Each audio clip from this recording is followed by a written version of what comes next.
नमस्कार दोस्तों, हमारे चैनल पर आपका हार्दिक स्वागत है। हेलो दोस्तों, आज की कहानी है पूजा और रोहित के भाई बहन के प्यार की। दोस्तों, यह दोनों बिल्कुल अकेले घर पर रहते थे। दोस्तों, पूजा और रोहित दोनों सगे भाई बहन थे। दोस्तों, रोहित छोटा भाई था जो कि पूजा से सिर्फ 3 साल छोटा था। रोहित ने जिम जाकर अपनी बॉडी को फुल मेंटेन करके रखा था। रोहित देखने में बिल्कुल हीरो की तरह लगता था। पूजा की उम्र 23 साल थी, वह भी दिखने में बहुत ज्यादा सुंदर थी। पूजा अपने छोटे भाई को बहुत ज्यादा मानती थी, वह उससे बहुत प्यार करती थी।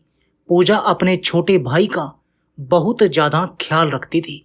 रोहित अभी 12वीं कक्षा में पढ़ रहा था, तो वह उसका ख्याल भी रखती थी और पढ़ाई भी करवाती थी। साथ साथ उसको तैयार करके स्कूल भी भेजती थी, टिफिन भी तैयार वही करती थी। और तो और पूजा अपने छोटे भाई के लिए उसका मनपसंद भोजन भी बनाती थी। वह जब स्कूल से वापस आता था तो उसके लिए वह सदैव नए नए पकवान बनाकर रखती थी। पूजा की माँ नहीं थी, इसलिए पूजा अपने छोटे भाई का माँ की तरह ख्याल रखती थी। पूजा की माँ का स्वर्गवास 5 साल पहले ही हो गया था। पूजा के पिता एक दिन ऑफिस से घर जल्दी आ गए। पूजा के पिता सरकारी दफ्तर में काम करते थे और वो हमेशा अपने काम के सिलसिले में घर से बाहर ही रहा करते थे। लेकिन आज वह ऑफिस से इसलिए जल्दी आ गए कि उन्होंने अपने गांव जाना था। वहां पर उनके दूर के रिश्तेदार का देहांत हो गया था और उनका वहां पर जाना बहुत ज्यादा जरूरी था। उनका गांव घर से मात्र 5 घंटे की दूरी पर था। पूजा ने कहा, कोई बात नहीं पिताजी, मैं अकेले घर का ख्याल रख लूंगी। और तो और मैं अपने छोटे भाई रोहित का भी अच्छे से ख्याल रखूंगी। आप निश्चित होकर जाएं और अपना काम खत्म करके जल्दी से घर वापस आएं। यह सारी बातें सुनते ही पूजा के पिता बड़े प्रसन्न होते हैं और वह रात की ट्रेन पकड़कर 4 दिनों के लिए अपने गांव चले जाते हैं। अब पूजा 4 दिनों के लिए अपने भाई के साथ अकेले ही थी। शुरुआत के 2 दिन तो बहुत ही अच्छे से कट गई, लेकिन तीसरे दिन पता चला कि उनके पिताजी को हार्ट अटैक आया है और उनको हॉस्पिटल में भर्ती किया गया है।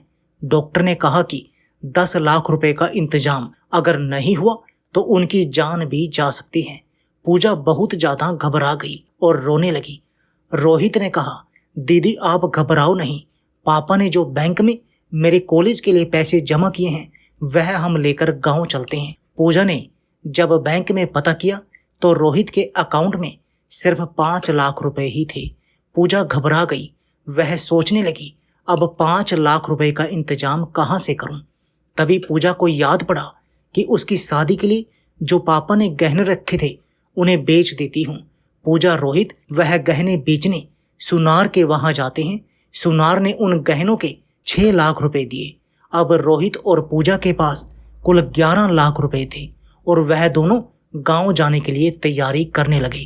तैयारी होते ही वह दोनों घर से निकल गए, पर बैंक से पैसे निकालने और गहने बेचने के चक्कर में रात के 9 बज चुके थे और देर रात 9:30 बजे ट्रेन आ गई। जब पूजा और रोहित ट्रेन में चढ़े तो ट्रेन की सारी सीटें खाली थी। पूजा को उस माहौल में थोड़ा अजीब सा लग रहा था। तभी रोहित कहने लगा, दीदी डरो मत, मैं हूं ना। छोटे भाई की यह बात सुनकर पूजा को तसल्ली मिली और कुछ ही देर में वहां एक औरत आ गई। पूजा ने उस औरत पर ज्यादा ध्यान नहीं दिया, पर रोहित बार बार उसी औरत को देखता जा रहा था। कुछ देर बाद रोहित को प्यास लगने लगी। रोहित को जैसे ही प्यास लगी उस औरत ने रोहित को पानी पीने के लिए दिया और बाद में पूजा ने भी उस पानी को थोड़ा सा पिया। थोड़ी देर बाद पूजा वॉशरूम में गई। पूजा को वॉशरूम में देर लग गई तो रोहित उसके पीछे पीछे आ गया। तो पूजा ने उसे डांटते हुए कहा, तुम यहाँ क्या कर रहे हो, तुम्हें सामान और पैसों का ध्यान रखना चाहिए था। तब रोहित ने कहा कि दीदी मुझे आपकी चिंता होने लगी थी और वह दोनों जाकर अपनी सीट पर बैठ गए। दोनों भाई बहन ने अकेले रात में पहले कभी सफर नहीं किया था, इसलिए थोड़ा अजीब लग रहा था। अब 2 घंटे बीत चुके थे, सिर्फ 3 घंटे का सफर और बचा था। अब उन दोनों को नींद आने लगी थी और उन्होंने सोचा क्यों ना थोड़ी देर झपकी ले लेते हैं और दोनों भाई बहन ट्रेन में सो गए। जब उनकी नींद खुली तो सुबह के 5 बज रहे थे। ट्रेन उनके गांव से बहुत दूर पहुंच चुकी थी। उन दोनों का सारा सामान गायब हो चुका था और तो और जिस पैसों से पापा का इलाज होना था वह 11 लाख रुपए भी गायब हो चुके थे। अब पूजा और रोहित को समझ में आ चुका था कि उस औरत ने अपने पानी में जरूर नशे की दवाई मिलाई थी और उस पानी को पीते ही पूजा और रोहित बेहोश हो गए। पूजा और रोहित ट्रेन से उतरे और उन्होंने टीटी को सारी बातें बताई। अब FIR दर्ज हो चुका था।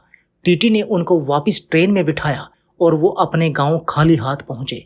गांव पहुंचने के बाद उन्हें पता चला कि कुछ घंटे पहले ही उनके पिताजी का निधन हो चुका था। पिताजी के देहांत के 2 साल बाद रोहित को पिताजी की नौकरी मिल गई और उसने पैसे कमाकर अपनी बहन की अच्छी जगह शादी कर दी। तो दोस्तों, देखा आपने, ट्रेन में कभी भी सफर करते हुए एक दूसरे का सम्मान का ख्याल जरूर रखें और अपने सामान की रक्षा खुद करें। दोस्तों, वीडियो पसंद आई हो तो वीडियो को लाइक जरूर करें और हमारे चैनल पर पहली बार आए हो तो सब्सक्राइब करना ना भूलें। धन्यवाद।